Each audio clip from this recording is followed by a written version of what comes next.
బుద్ధుందా మీకు? యాక్సిడెంట్ అయింది, హాస్పిటల్కి తీసుకెళ్లాల్సింది పోయి అలా ఫోటోలు తీస్తారా? తీసి ఇంటర్నెట్లో అప్లోడ్ చేస్తారా? ఛీ! ఆటో!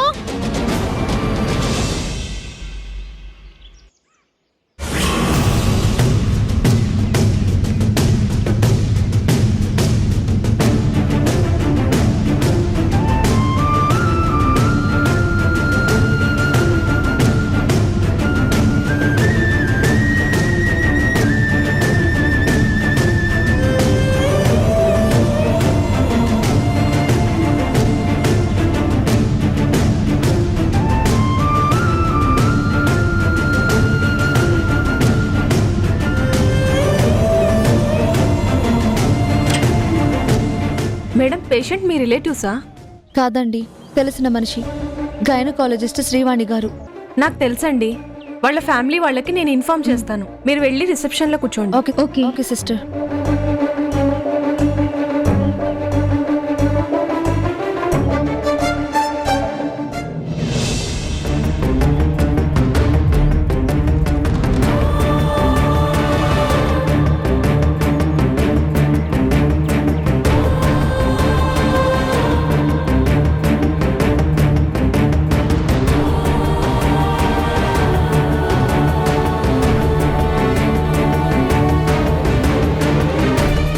సెలైన్ బాటిల్స్ తీసుకున్నా. Okay sister.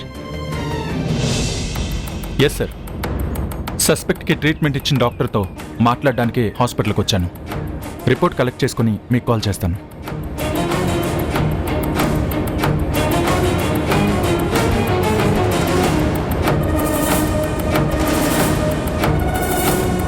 ఉషా, బావగారు, నువ్వేంటి ఇక్కడ? ఏమైంది? నాకేం కాలేదు బావగారు. డాక్టర్ శ్రీవాణి గారికి యాక్సిడెంట్ అయింది, హాస్పిటల్కి తీసుకొచ్చాను. నాకు ఫోన్ చేయాల్సింది కదా. ఫోన్ ఇంట్లో మర్చిపోయాను. మీరు ఇక్కడికి వచ్చారు? ఒక కేసు విషయమై డాక్టర్ దగ్గర రిపోర్ట్ తీసుకోవడానికి వచ్చాను. అవును, శ్రీవాణి గారు ఇప్పుడు ఎక్కడున్నారు? ఐసీయూలో ట్రీట్మెంట్ చేస్తున్నారు. సరే, పద చూద్దాం.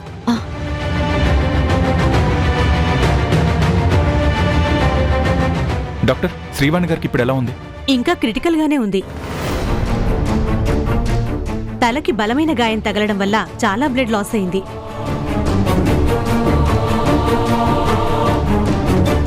మేడం కరెక్ట్ టైంకి తీసుకొచ్చారు, లేదంటే ప్రాణాలు దక్కేవి కాదు.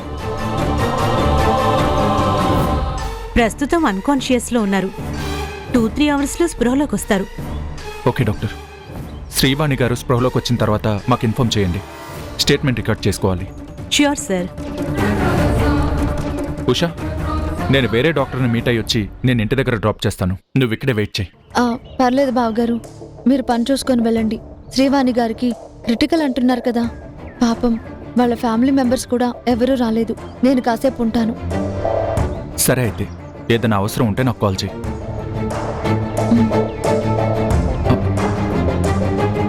నీ దగ్గర ఫోన్ లేదన్నావు కదా, నేను కిరణ్కి ఫోన్ చేసి హాస్పిటల్కి రమ్మని చెప్పనా? అవసరం లేదు బావగారు, ఆయన ఆల్బమ్ పనుల్లో కొంచెం బిజీగా ఉన్నారు. అనవసరంగా డిస్టర్బ్ చేయడం ఎందుకు? సరే అయితే.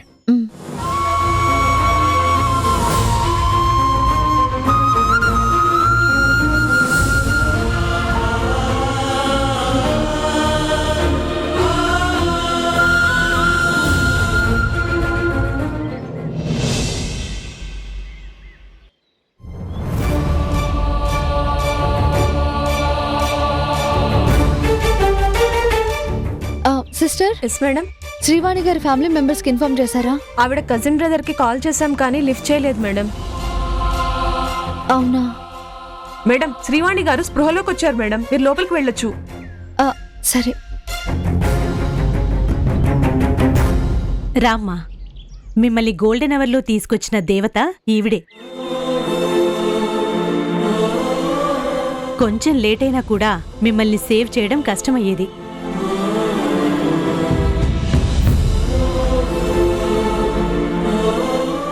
మీరు లిరిసిస్ట్ ఉషా గారు కదా? అవును. మా వద్దనే మీకెలా తెలుసు? తెలియడం ఏంటమ్మా, నేను ఉషా గారు రాసే పాటలకి పెద్ద ఫ్యాన్ని. త్వరగా మాట్లాడి వెళ్ళండి. ఈ కండిషన్లో పేషెంట్ ఎంత రెస్ట్ తీసుకుంటే అంత మంచిది. Okay doctor. ఓకే.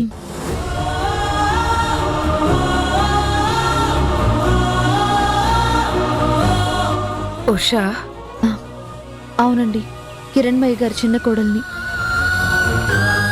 ఈ యాక్సిడెంట్ అయినప్పుడు మీ తల నిండా బ్లడ్ చూసి చాలా భయపడ్డాను. మీరే అని గుర్తుపట్టలేకపోయాను. దేవుడి దయ వల్ల, డాక్టర్ ట్రీట్మెంట్ వల్ల మీరు సేవ్ అయ్యారు. అద్భుతమైన పాటలు రాయడమే కాదు, ఆపదలో ఉన్న వాళ్ళకి సాయం చేయడంలో కూడా గొప్పతనం చాటుకున్నావమ్మా. సాటి మనిషిగా సాయం చేశానే తప్ప ఇందులో నా గొప్పతనం ఏం లేదండి. మీరు మా ఫ్యామిలీ డాక్టర్, ఒక గైనిక్గా ఎంతో మంది బిడ్డల ప్రాణం నిలబెట్టి తల్లుల కళ్ళల్లో ఆనందం నింపారు. మేఘన అక్క విషయంలో దురదృష్టం ఎదురైనా మా హారిక అక్కకి మంచి ట్రీట్మెంట్ ఇస్తారని నమ్మకం ఉంది. మీరు రెస్ట్ తీసుకోండి, నేను తర్వాత మాట్లాడతాను.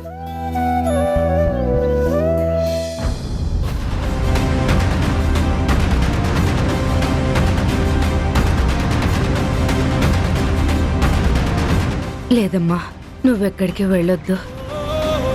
నీతో మాట్లాడే అవకాశం మళ్ళీ వస్తుందో రాదో తెలీదు. నీతో ఒక ముఖ్యమైన విషయం చెప్పాలి. మనిషిగా నువ్వు మంచితనంతో నన్ను కాపాడావు, కానీ ఒక డాక్టర్నై ఉండి కూడా నేను నా వృత్తికి, మీ కుటుంబానికి ద్రోహం చేశానమ్మా.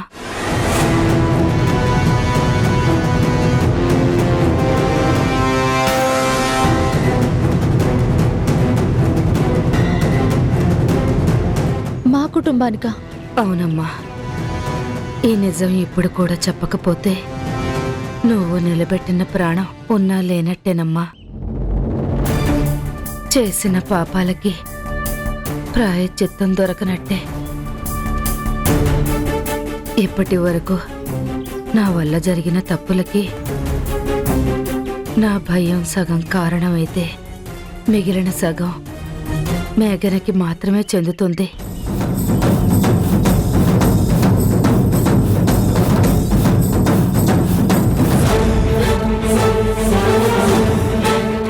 మేఘన అక్క, ఏంటండి మీరు చెప్పేది? డబ్బు మీద ఆశతో హాస్పిటల్ని అడ్డు పెట్టుకుని నేను కొన్ని తప్పులు చేశాను. ఆ విషయం తెలుసుకున్న మేఘన నన్ను బ్లాక్మెయిల్ చేస్తూ నా చేత అంతకు మించిన ఎన్నో నేరాలు, ఘోరాలు చేయించిందమ్మా. మీరంతా అనుకుంటున్నట్టు మేఘనకి టాబ్లెట్స్ వల్ల అబార్షన్ కాలేదు.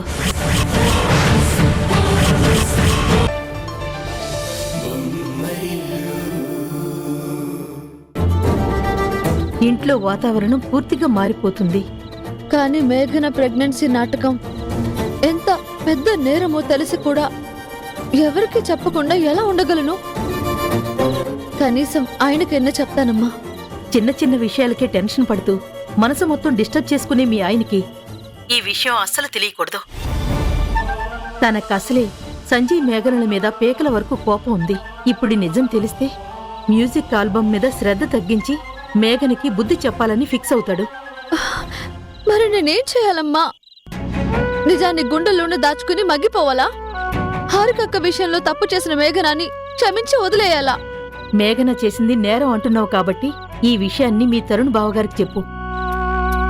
ఒక పోలీస్గా, ఒక ఫ్యామిలీ మెంబర్గా ఈ సమస్యని ఖచ్చితంగా అర్థం చేసుకుంటారు. సరేనమ్మా, నేను మళ్ళీ మాట్లాడతాను. సరే, జాగ్రత్త.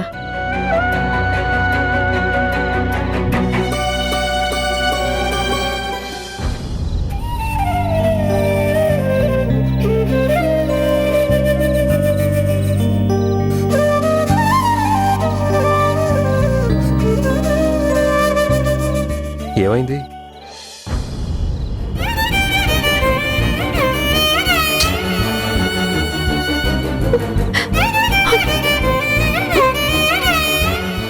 ఎందుకు ఏడుస్తున్నావు? మేఘన అక్కని హారిక అక్కని ట్రీట్ చేసిన గైనిక్ డాక్టర్ శ్రీవాణి గారికి యాక్సిడెంట్ అయింది. తలంతా రక్తంతో రోడ్డు మీద పడుంటే నేనే హాస్పిటల్కి తీసుకెళ్లాను. పాపం తన కండిషన్ చాలా క్రిటికల్గా ఉందండి. నువ్వు మరీ మంచితనానికి పరాకాష్ఠలా తయారవుతున్నావు. నువ్వు చెప్పిన శ్రీవాణి ఎవరో కూడా నాకు తెలియదు. నువ్వేమో ఆవిడకి యాక్సిడెంట్ అయినందుకు ఏడుస్తున్నావు. నీ జాలి గుండెకి నవ్వాలో ఏడవాలో కూడా నాకు తెలియడం లేదు. అది కాదండి, ఆవిడ చాలా మంచిది. మన ఇద్దరి పాటలంటే చాలా ఇష్టమని చెప్పింది. అర్థమైంది. ఫ్యాన్స్ కష్టాల్లో ఉన్నందుకు మేడం గారు హర్ట్ అవుతున్నారన్నమాట. ఎదుటి వాళ్ళు ఎవరైనా కానీ ప్రాణమే కదండి. నిజమే, నేను కాదన్ను. అందరిలా వదిలేకుండా ఆవిడ్ని సేవ్ చేసావు. అది మంచి పనే కదా. దానికి ఇలా బాధపడ్డం ఎందుకు? నా బాధ శ్రీవాణి గారిని కాపాడినందుకు ఆవిడకేదో జరుగుతుందనో కాదండి. మంచి చేసే మనుషులకి సహాయం చేయకపోయినా మోసం చేయాలని ఎలా అనిపిస్తుందండి? పాపమని తెలిసి కూడా అంత ధైర్యం ఎక్కడి నుంచి వస్తుందో. ఎవరి గురించి మాట్లాడుతున్నావు? అదేనండి, శ్రీవాణి గారికి యాక్సిడెంట్ అయినా కూడా పట్టించుకోకుండా ఏ సహాయం చేయకుండా చుట్టూ చేరి చేతకన్ని వాళ్ళల్లో చూస్తున్నారే ఆ మనుషుల గురించి. చూడుషా, ఎవరి స్వార్థం వాళ్ళది. అందరూ బాధ్యతగా ఆలోచిస్తే ఈ సమాజం ఎప్పుడో బాగుపడేది. ఎవరి గురించి పట్టించుకోకుండా నువ్వు ముందుకొచ్చి సహాయం చేసావు చూడు, అది నిజంగా గ్రేట్. ఎప్పుడు నువ్వు ఇలాగే ఉండు. నీ మనసు చెప్పిందే చెయ్యి. అదే అందరికీ మంచిది.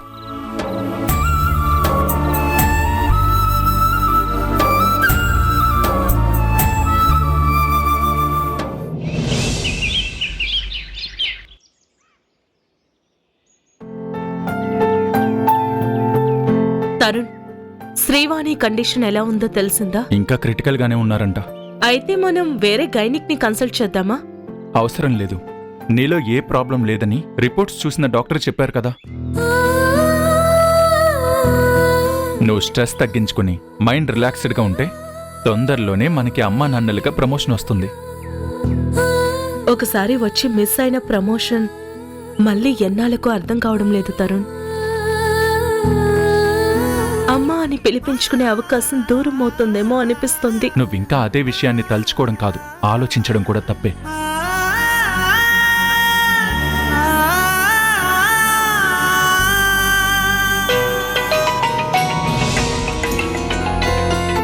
చెప్పు ఉషా. అక్క, బావగారు లేరా? ఉన్నారు. ఏ నాతో మాట్లాడవా? అబ్బే, అలా ఏం లేదక్క. సరదాగా అన్నానులే. ఏంటి ఉదయాన్నే ఫోన్ చేసావు? ఏదైనా ప్రాబ్లమా? ప్రాబ్లం అని కాదు, ఒకసారి బావగారితో మాట్లాడాలని కాల్ చేశాను. తరుణ్, ఉషా నీతోనే ఏదో పర్సనల్ గా మాట్లాడుతుందంట. నాతో పర్సనల్ ఏముంటుంది చెప్పు ఉషా. మా ఆవిడేదో పర్సనల్ అంటుంది. కిరణ్ ఏమైనా ఎక్స్టెల్ చేస్తున్నాడా? కంప్లైంట్ ఇవ్వడానికి కాల్ చేసావా? లేదు బావగారు, ఆయన మీద నాకే కంప్లైంట్స్ లేవు. హాస్పిటల్లో శ్రీవాణి గారు ఒక విషయం చెప్పారు, దాని గురించే మాట్లాడాలి. ఏంటది? ఇలా ఫోన్లో కాదు, డైరెక్ట్గా మాట్లాడాలి. నేను చెప్పబోయే నిజం మన మధ్య ఉండాలి. ఎవరూ వినకూడదు, ఎవరికీ తెలియకూడదు. దయచేసి మీరింటికి రాగలరా? సరే, ఇప్పుడే బయలుదేరుతున్నాను. ఏమైంది తరుణ్? విషయం చెప్పలేదు, ఏదో సమస్యలో ఉందనుకుంటా. ఇంటికి రమ్మని చెప్పింది. ఇంటికా? అదేదో ఫోన్లో చెప్పొచ్చు కదా. నాతో మాట్లాడకుండా మీకు కూడా చెప్పకుండా ఇంటికి రమ్మనడం ఏంటి? దానికి ఆన్సర్ చెప్పాలంటే నేను ముందు ఉషా వాళ్ళ ఇంటికి వెళ్ళాలి. బాయ్. అన్నయ్య, అన్నయ్య,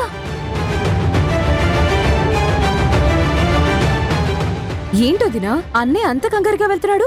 నువ్వేమైనా తిట్టావా? నేను తిడితే మీ అన్నయ్య అలా కంగారుగా వెళ్లరు. కోపం మొత్తం నా పైన చూపించి నాతో కన్నీళ్లు పెట్టించి అప్పుడు కూలై రిలాక్స్ గా వెళ్తారు. ఊరికి కంప్లైంట్ చెప్పకు. మా అన్నయ్య మరీ అంత రూడ్ గా వైల్డ్ గా బిహేవ్ చేయడు. ఒకవేళ నిన్ను తిట్టినా తర్వాత నీకన్నా ఎక్కువ బాధపడతాడు. పోలీస్ డ్రెస్ వేసుకున్న పసిపిల్లాడు మా అన్నయ్య. హ? మరి నేనేంటి చీర కట్టుకున్న సాడిస్నా? చిచి అవే మాటలు. నువ్వు మా ముద్దుల మంచి చిన్నోదినవి. కాకపోతే నీకున్న చిన్న మైనస్ ఏంటంటే ఎవరేం చెప్పినా వెంటనే ఇన్ఫ్లుయెన్స్ అయిపోతావు. ఇన్ఫ్లుయెన్స్ అని కాదు, వెంటనే ఎదుటి వాళ్ళని నమ్మేస్తాను. ఆ పద్ధతి మార్చుకోవాలని ఎన్నిసార్లు ట్రై చేస్తున్నా అవ్వడం లేదు. మారాలన్న ఆలోచన వచ్చింది కదా, అదే మారుతుందిలే. అవును, ఇంతకీ అన్న ఎక్కడికి వెళ్తున్నాడు? ఉషా ఫోన్ చేసి ఏదో మాట్లాడాలని ఇంటికి రమ్మందంట. ఇంటికా? అంటే కిరణ్ అన్నయ్య మళ్ళీ ఏదైనా గొడవ పెట్టాడంటావా, లేక పల్లవి ఏదైనా ఇష్యూ చేసిందంటావా? పల్లవితో గొడవైతే ఉషా మీ అన్నయ్య కన్నా ముందు నాతో చెప్తుంది, లేదా నీకైనా చెప్తుంది. అవును నిజమే. ఉషా మీ అన్నయ్య నెంబర్కి కాల్ చేసి కేవలం మీ అన్నయ్యతోనే మాట్లాడతానని చెప్పింది. నా దగ్గర కూడా సీక్రెట్ మెయింటైన్ చేయాల్సిన అవసరం ఏంటో నాకైతే అర్థం కావడం లేదు. సీక్రెట్ ఏం ఉండదులే వదినా, నువ్వు మరీ ఎక్కువ ఆలోచించేస్తున్నావు. ఇప్పుడు తెలియకపోయినా అన్నయ్య వచ్చిన తర్వాత చెప్తాడు కదా, సో ఓపిగ్గా వెయిట్ చేయి.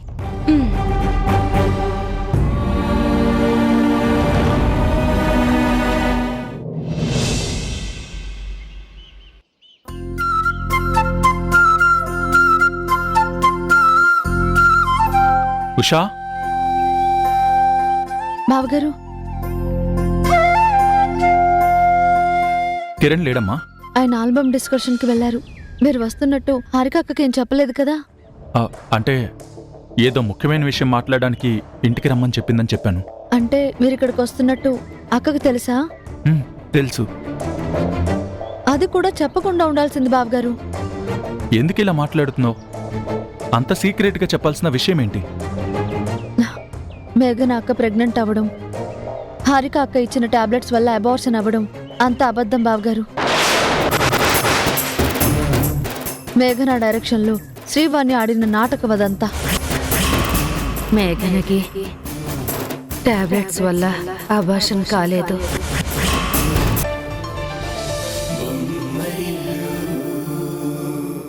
డాడీ బ్యాంక్ మేనేజర్ కదా, రీసెంట్ గానే ఇక్కడ బ్రాంచ్ కి ట్రాన్స్ఫర్ అయ్యింది. దాంతో ఫ్యామిలీ అంతా మళ్ళీ సిటీకి షిఫ్ట్ అయ్యాం.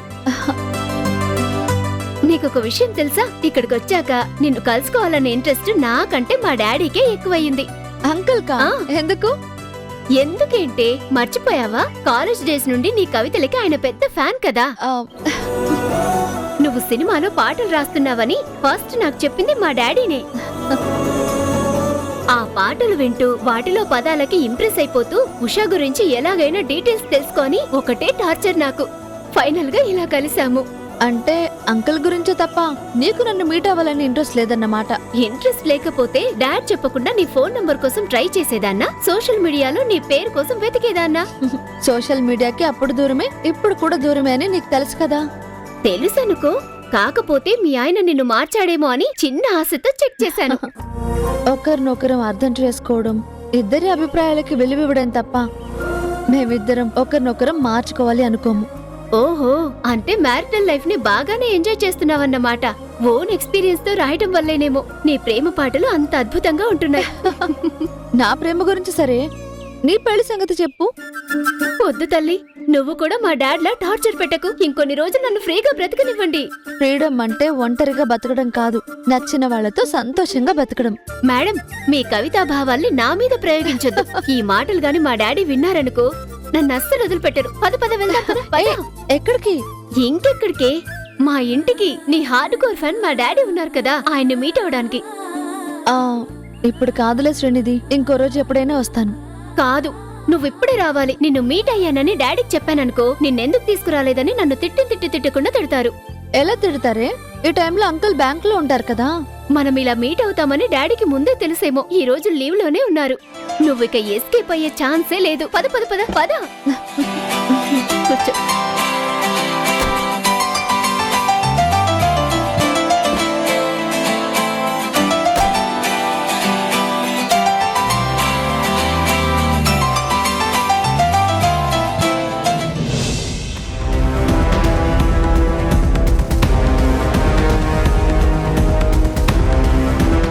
డాక్టర్ చెప్పండి. శ్రీవాణి గారి దగ్గర స్టేట్మెంట్ తీసుకోవాలి.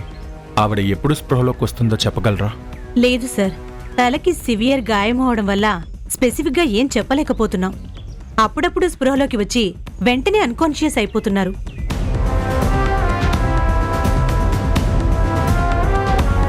ఆవిడికి సంబంధించిన రిలేటివ్స్ ఎవరైనా వచ్చారా? వాళ్ళ కజిన్ బ్రదర్ ఒక ఆయన వచ్చారు. ఇప్పటి వరకు ఇక్కడే ఉండాలి. అదిగో వస్తున్నారు.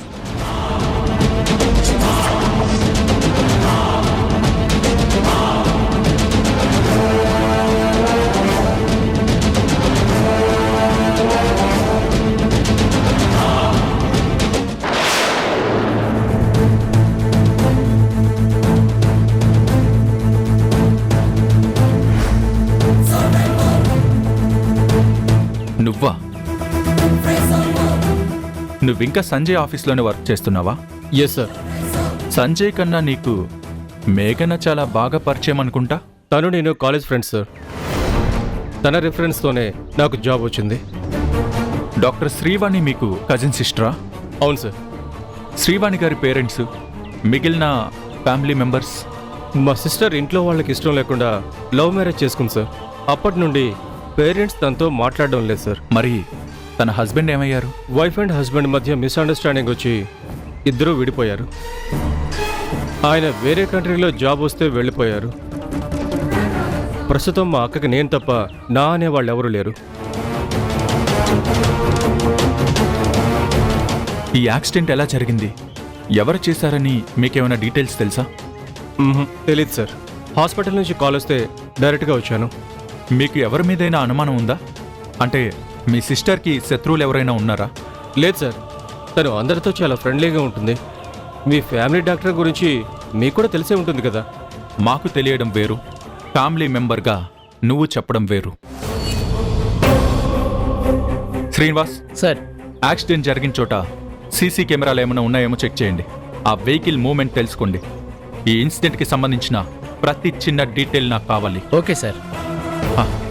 డాక్టర్, పేషెంట్ స్పృహలోకి వస్తే నాకు వెంటనే ఇన్ఫార్మ్ చేయండి. శ్రీవాణి గారి దగ్గర స్టేట్మెంట్ తీసుకుంటే ఈ కేసు సాల్వ్ చేయడం ఇంకా సులువు అవుతుంది. Sure sir. సార్, ఇది న్యాచురల్ యాక్సిడెంట్ కాదని మీకెందుకు డౌట్ వచ్చింది? ఆ డీటెయిల్స్ నేను తెలుసుకోవచ్చా? న్యాచురల్గా జరిగిన యాక్సిడెంట్ అయితే వెహికల్లో ఉన్నవాడు ఆగేవాడు, కనీసం ఆవిడని హాస్పిటల్లో అడ్మిట్ చేసేవాడు. అవేమీ జరగలేదు కాబట్టే హిట్ అండ్ రన్గా కేసు ఫైల్ చేశాం. సరైన ఆధారాలు దొరికే వరకు నేను కూడా ఏ డీటెయిల్స్ చెప్పలేను. కానీ ఈ యాక్సిడెంట్ చేసింది ఎవరో ఖచ్చితంగా కనిపెడతాను. వాళ్ళు ఎవరైనా సరే వదిలేదే లేదు. మీ దగ్గర ఏదైనా ఇన్ఫర్మేషన్ ఉన్నా, ఎవరి మీదైనా అనుమానం వచ్చినా వెంటనే ఇన్ఫార్మ్ చేయండి. Sure sir. వస్తాను డాక్టర్. ఓకే అండి. పద.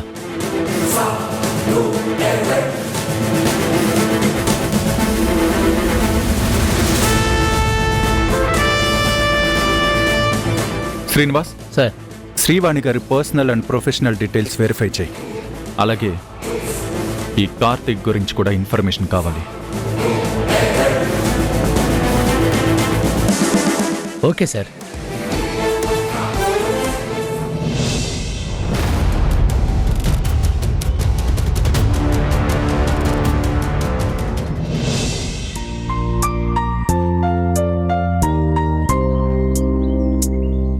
నానా, నీకోసం ఒక స్పెషల్ గెస్ట్ ని తీసుకొచ్చాను. స్పెషల్ గెస్ట్ ఎవరమ్మా? ఉషా.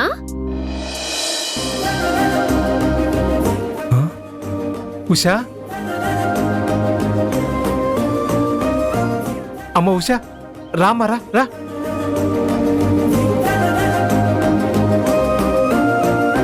బాగున్నారా అంకుల్? బాగున్నాను. ఎన్నాళ్ళైందమ్మా నిన్ను చూసి. నువ్వు రాసిన కవితలు, పాటలు నాకు స్ట్రెస్ బస్టర్స్ అమ్మా. బ్యాంకు పనుల్లో స్ట్రెస్ ఎక్కువైనప్పుడల్లా అవి వింటూ రిలాక్స్ అవుతుంటానమ్మా.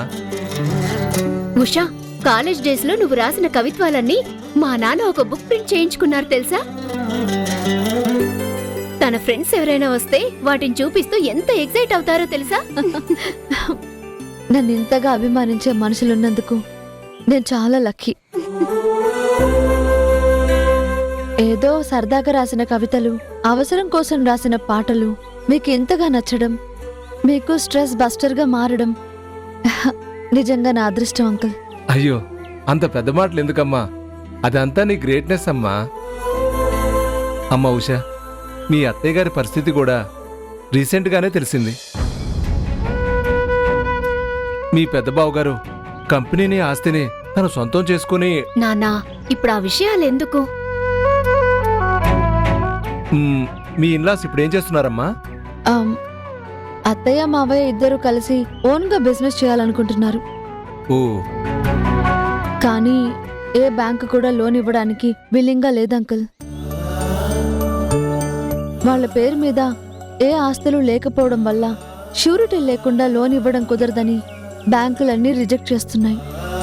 మీ అత్తయ్య గారి పేరు మీద ఆస్తి లేకపోయినా ఆవిడ స్టార్ట్ చేసిన కంపెనీ, ఆ కంపెనీ సక్సెస్ని కన్సిడర్ చేయొచ్చు కదమ్మా. అంకుల్, మీరు కన్సిడర్ చేస్తారా?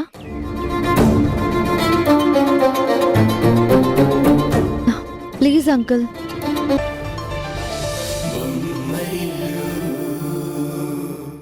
తరుణ్ హాస్పిటల్కి వచ్చాడు. ఎందుకు?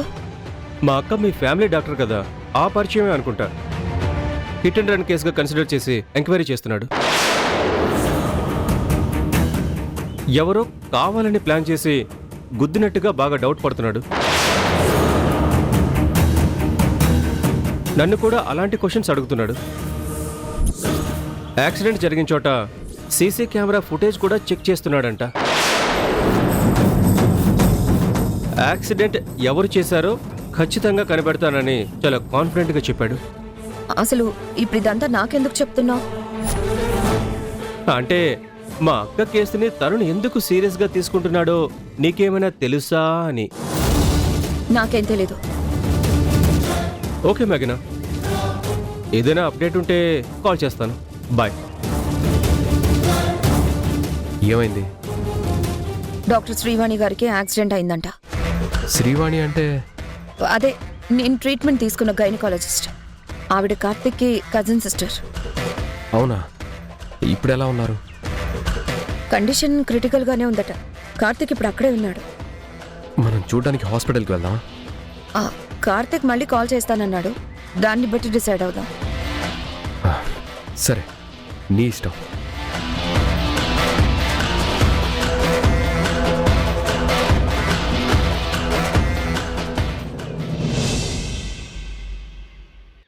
చూడండి మేడం, మాకు మీ మీద గుడ్ విల్ ఉంది.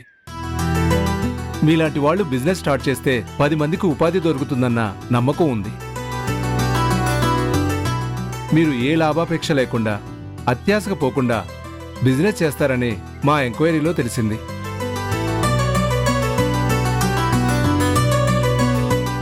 మీ పేరు మీద అకౌంట్స్ ఉన్నప్పుడు పాత రికార్డ్స్ అన్ని చెక్ చేస్తే ఏ విధమైన లేట్ పేమెంట్ లేదు.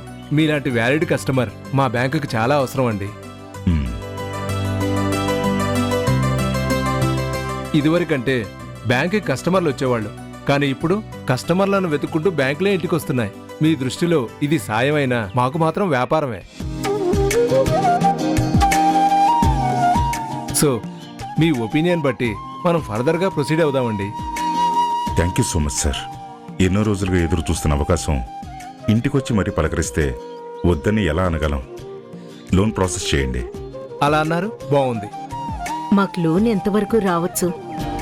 50 లక్షల వరకు వస్తుంది. ఇంకా ఎక్కువ కావాలంటే మా చైర్మన్ గారు పర్మిషన్ తీసుకోవాలి. వద్దండి, 50 లక్షలు చాలు. ఇంతకీ ఏ బిజినెస్ స్టార్ట్ చేయాలనుకుంటున్నారు? 2-3 ఆప్షన్స్ మైండ్లో ఉన్నాయి. లోన్ శాంక్షన్ అవడం లేట్ అయ్యేసరికి ఇంకా ఏది ఫిక్స్ అవ్వలేదు. నన్ను అడిగితే ఇప్పుడున్న పరిస్థితుల్లో real estate business is the best. లేదనుకుంటే మీకున్న ఎక్స్పీరియన్స్తో టెక్స్టైల్ బిజినెస్ కూడా స్టార్ట్ చేయొచ్చు. ఆప్షన్ మీది. లోన్ శాంక్షన్ చేసే పూచి నాది. మీకు ఎలా థ్యాంక్స్ చెప్పాలో తెలియటం లేదు. ఇన్ని రోజులు తెలిసిన వాళ్ళందరి దగ్గర అన్ని బ్యాంకుల చుట్టూ లోన్ కోసం ట్రై చేసి అలసిపోయానండి. ఇక లోన్ రాదేమో, సొంతంగా బిజినెస్ స్టార్ట్ చేయలేమేమో అన్న టైంలో మీరు డైరెక్ట్గా ఇంటికి వచ్చి ఇలా మాట్లాడుతుంటే ఇప్పటికీ నమ్మకంగా లేదు నాకు. కొంచెం ఆలస్యం అవుతుందేమో, కానీ మంచి వాళ్ళకెప్పుడు మంచే జరుగుతుందండి. మాకు ఆ దేవుడి ఆశీర్వాదం కూడా ఉందని నమ్ముతున్నాం. ఇన్నాళ్ళు నేను మొక్కిన దేవుడే మిమ్మల్ని మా ఇంటికి పంపించాడు. దేవుడు కాదమ్మా, దేవత.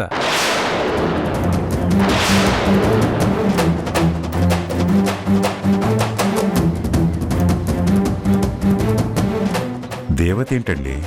ఆ, అదే సార్, మేం బ్యాంకు వాళ్ళం, డబ్బుతో వ్యవహారం కదా, అందుకే లక్ష్మీదేవి పంపించింది అన్నాను. ఓ,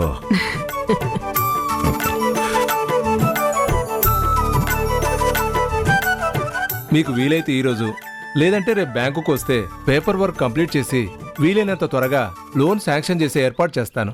అడగకుండానే ఇంత పెద్ద లోన్ ఇస్తున్నారు. రీపేమెంట్ విషయంలో ఎలాంటి తేడా ఉండదు. అది ప్రత్యేకంగా చెప్పాలా? మీ ట్రాక్ రికార్డ్ ఏంటో మాకు తెలుసు. మీరు స్టార్ట్ చేయబోయే కొత్త బిజినెస్కి ఆల్ ది బెస్ట్. వెళ్ళొస్తానండి. Thank you so much.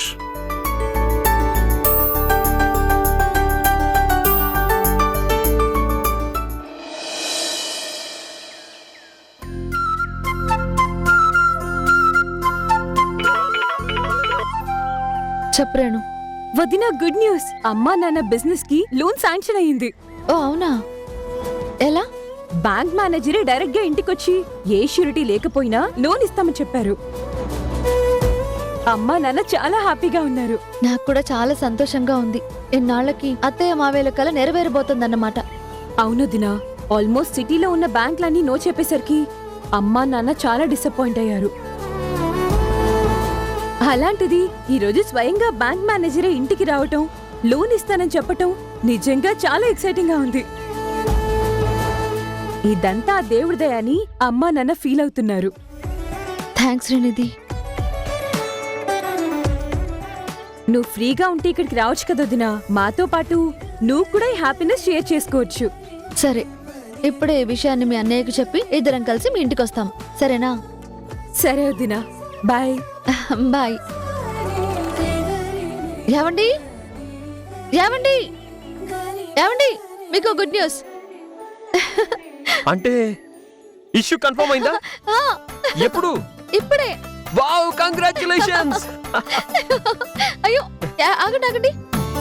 మీరు ఏమనుకుంటున్నారు? అదే కదా. అదే అంటే? అదే నువ్వు అమ్మ, నేను నాన్న. అబ్బా, అది కాదు, ఇది వేరే. వేరేనా? వేరే అంటే?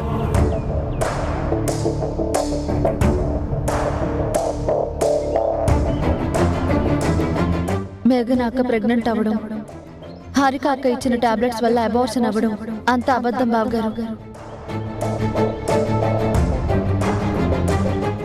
ఎవరూ వేయని టాబ్లెట్లు హారిక వేసినట్టుగా నాతో చెప్పించింది.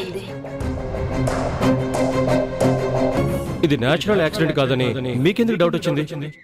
ఆ డీటెయిల్స్ నేను తెలుసుకోవచ్చా?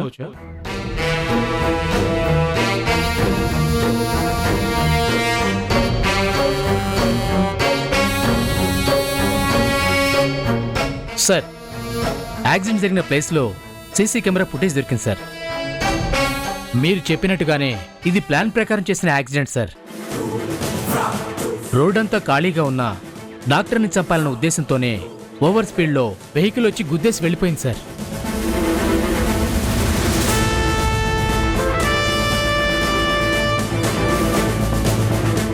యాక్సిడెంట్ చేసిన వెహికల్ నంబర్ తెలిసిందా? ట్రేస్ అవుట్ చేశారా?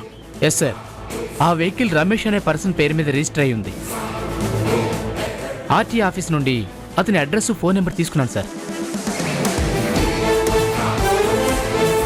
Good job Srinivas.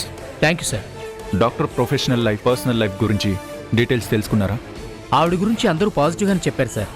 శత్రువులంటూ ఎవరు లేరు. వాళ్ళ కజిన్ బ్రదర్ కార్తిక్ అప్పుడప్పుడు వచ్చి డాక్టర్ని కలిసి వెళ్తున్నాడంట సార్. ఇద్దరు కజిన్స్ అయినా ఫ్రెండ్స్లా ఉండేవారని తెలిసింది సార్. అతనికి ఈ యాక్సిడెంట్కి సంబంధం లేదేమో అనిపిస్తుంది.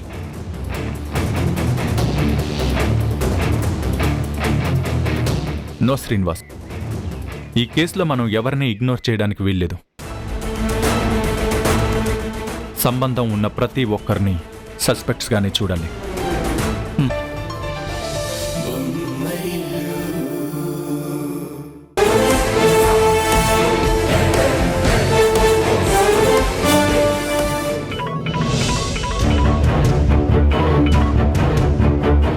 హలో రమేష్.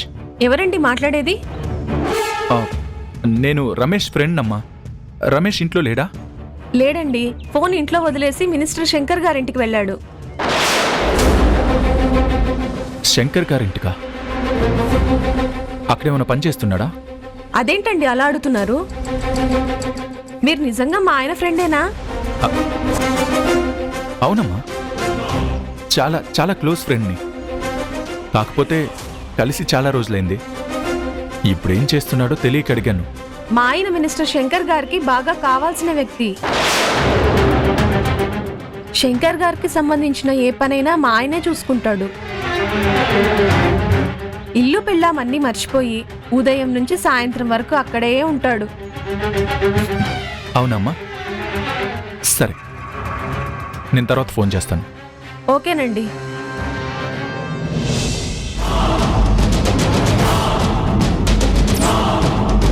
అంటే డాక్టర్కి తెలిసిన నిజం వల్ల మేఘనకి ప్రాబ్లం వస్తుందని శంకర్ యాక్సిడెంట్ చేయించాడా, లేక తండ్రి కూతుళ్ళిద్దరూ కలిసి మర్డర్కి ప్లాన్ చేశారా? I should crack it. రాక్క, ఒకదాన్ని వచ్చావా?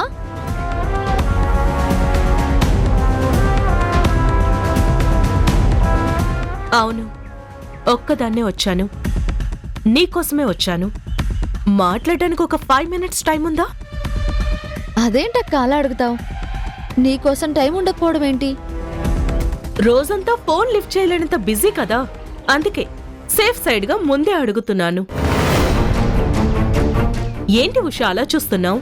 నీకు మాట్లాడడం ఇష్టం లేదంటే చెప్పు, ఇప్పుడే వెళ్ళిపోతాను. ఆ, ఇష్టం లేకపోవడం ఏంటక్క? నేనెప్పుడూ అలా అనుకోను. ఫోన్లో మాట్లాడడానికి ఇబ్బంది, కానీ డైరెక్ట్గా మాట్లాడడం ఓకే అన్నమాట. ఏమైందక్క నీకు? నా గురించి తెలిసి కూడా ఎందుకు ఇలా అడుగుతున్నావు? ఇన్ని రోజులు నీ గురించి నాకు తెలిసింది నిజమో అబద్ధమో తెలియకే క్లారిటీ కోసం వచ్చాను. అబద్ధం ఏంటక్క? చెబుతా, కానీ అంతకన్నా ముందు నా ప్రశ్నకి సమాధానం చెప్పు. నా మీద నీకు గౌరవం ఉందా లేదా? గౌరవమే కాదు, అంతకు మించిన అభిమానం ఉంది.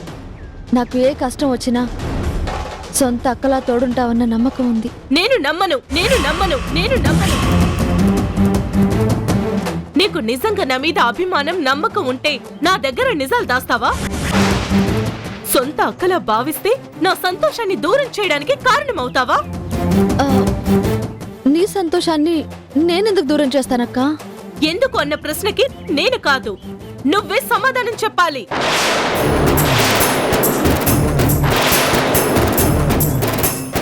ఫోన్ చేసి నాతో మాట్లాడకుండా తరుణ్తో మాట్లాడాలి అన్నప్పుడు నేను చాలా క్యాజువల్ గా తీసుకున్నాను. నువ్వు ఫోన్ చేసి ఇంటికి రమ్మంటానికి కారణం అడిగినప్పుడు నువ్వు తరుణ్ సంబంధం లేకుండా సమాధానం చెప్పారు చూడు, అప్పుడే అనుమానం వచ్చింది. నువ్వేమో మీ ఇంటి దగ్గర అబ్బాయికి యాక్సిడెంట్ అయిందని హెల్ప్ చేయడానికి రమ్మన్నాను అన్నావు.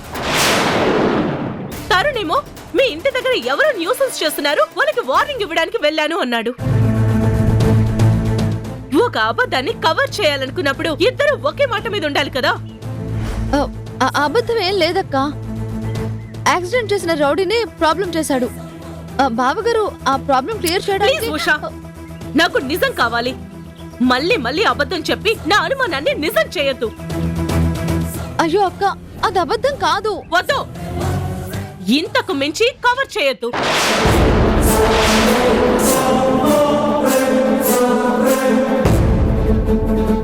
నిజంగా ఇదే సమస్య అయితే నాతో అప్పుడే ధైర్యంగా చెప్పేదానివి. ఫోన్లో మీ బావగారికి మాత్రమే చెప్పి డైరెక్ట్ గా ఇంటికి రమ్మని అడిగేదానివి కాదు. ఎప్పుడు లేనిది తరుణ్ కూడా నా దగ్గర నిజాన్ని దాచేవాడు కాదు.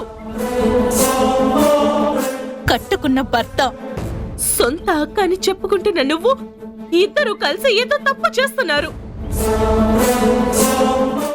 ఈ రోజు కూడా చెయ్యని తప్పుకి నింద పడ్డం వల్లే తల్లిని కాలేకపోతున్నానని బాధపడుతుంది. ఆ బాధ దూరం కావాలన్నా, ఏ తప్పు చేయలేదని తనకి తాను ధైర్యంగా ఫీల్ అవ్వాలన్నా తనకి ఈ నిజం తెలియాలి. వద్దు బావగారు, హారిక అక్కకి నిజం తెలిస్తే ఖచ్చితంగా మేఘనాన్ని నిలదీయడానికి వెళ్తుంది.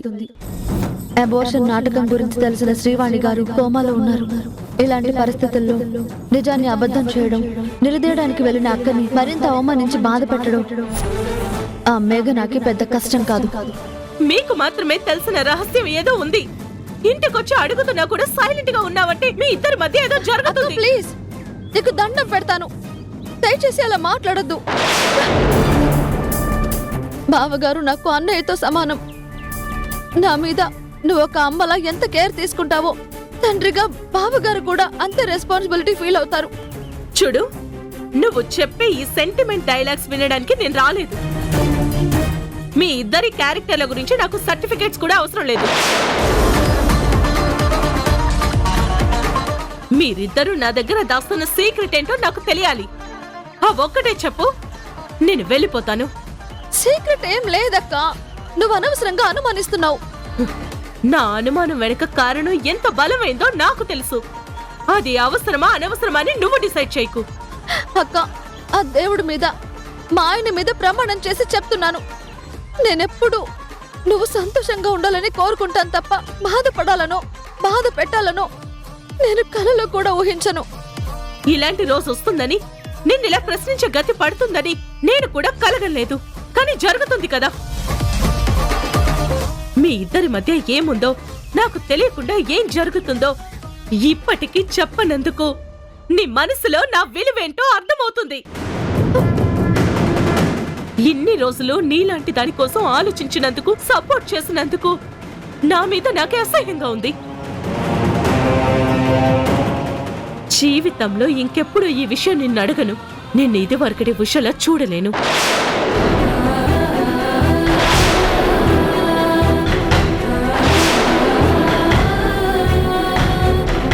అక్క, అక్క ప్లీజ్ ఆగు. అక్క ప్లీజ్, అక్క నేను చెప్పాను. అక్క, అక్క ప్లీజ్.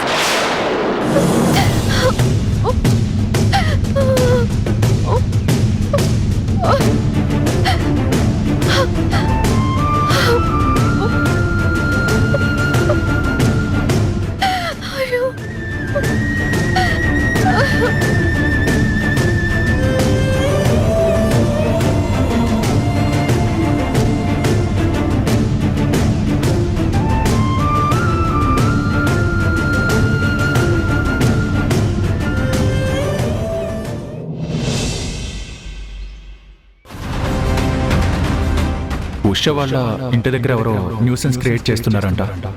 నన్నొచ్చి వాళ్ళకి వార్నింగ్ ఇవ్వమని చెప్పింది. మీరిద్దరూ నా దగ్గర దాస్తున్న సీక్రెట్ ఏంటో నాకు తెలియాలి. ఆ ఒక్కటే చెప్పు, నేను వెళ్ళిపోతాను. సీక్రెట్ ఏం లేదక్క.